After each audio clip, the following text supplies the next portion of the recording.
Hello, അമ്മമാരുടെ കയ്യൊപ്പ് പതിഞ്ഞ ഒരു പലഹാരമാണ് ഇന്നത്തെ എൻ്റെ ഡിഷ്. പീച്ചാൻ പൊടി, പീച്ചാൻ പിടി എന്നൊക്കെ പറയും. ഇത് മധുരമുള്ളത് മധുരം ഇല്ലാത്തതുണ്ട്. അപ്പോൾ ഇതെങ്ങനെ ഉണ്ടാക്കിയെന്ന് നോക്കാം.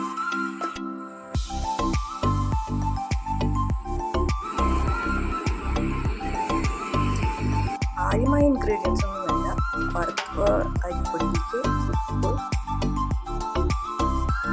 തേങ്ങ. ഞാനിപ്പോൾ ഉണ്ടാക്കുന്നത് ഇതിൻ്റെ സ്വീറ്റ് വേർഷനാണ്. അപ്പോൾ ഞാൻ ശർക്കരയാണ് ചേർക്കുന്നത്. ഇത് മധുരം ഇല്ലാത്തതും ഉണ്ടാക്കും.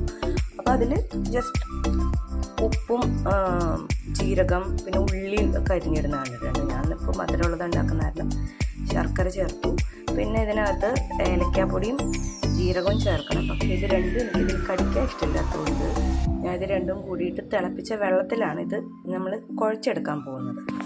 വെള്ളം ആഡ് ചെയ്യുന്നതിന് മുന്നേ നമ്മൾ ചേർത്ത് അത് വെച്ചിട്ട് ശർക്കരയൊക്കെ ആകുമ്പോൾ കുറച്ചൊരു ഈർപ്പം വരുമല്ലോ. അപ്പോൾ അതും നാളികേരവും ഒക്കെ ചേർത്ത് ഒന്ന് തിരുമ്മിയെടുക്കുക.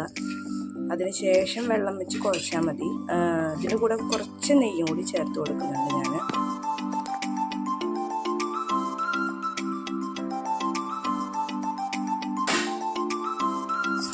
അതും കൂടി ചേർത്തിട്ട് നല്ലോണം കുഴച്ചിട്ട് ഇനി വെള്ളം ചേർത്ത്, ഞാൻ പറഞ്ഞല്ലോ എനിക്കത് കടിക്കാൻ ഇഷ്ടമില്ലാത്ത കാരണം അത് ജീരകവും ഏലക്കായും ഇട്ട് തിളപ്പിച്ച ചൂടുവെള്ളത്തിലാണത് ഇനി കുഴച്ച് നമ്മൾ ചപ്പാത്തി മാവിൻ്റെ പരുവത്തിന് കുഴച്ചെടുക്കണം.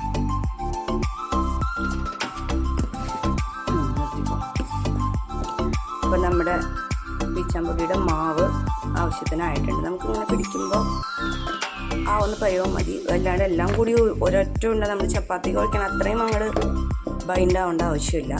അപ്പോൾ ഇനി നമുക്ക് നമ്മുടെ കൈരേഖ പതിഞ്ഞ ഓരോ പീച്ചാമ്പൊടി എടുക്കുക. അതിങ്ങനെ ഉരുട്ടിയിട്ട് ഇങ്ങനെ പ്രസ് ചെയ്തെടുക്കുകയാണ് ചെയ്യുന്നത്.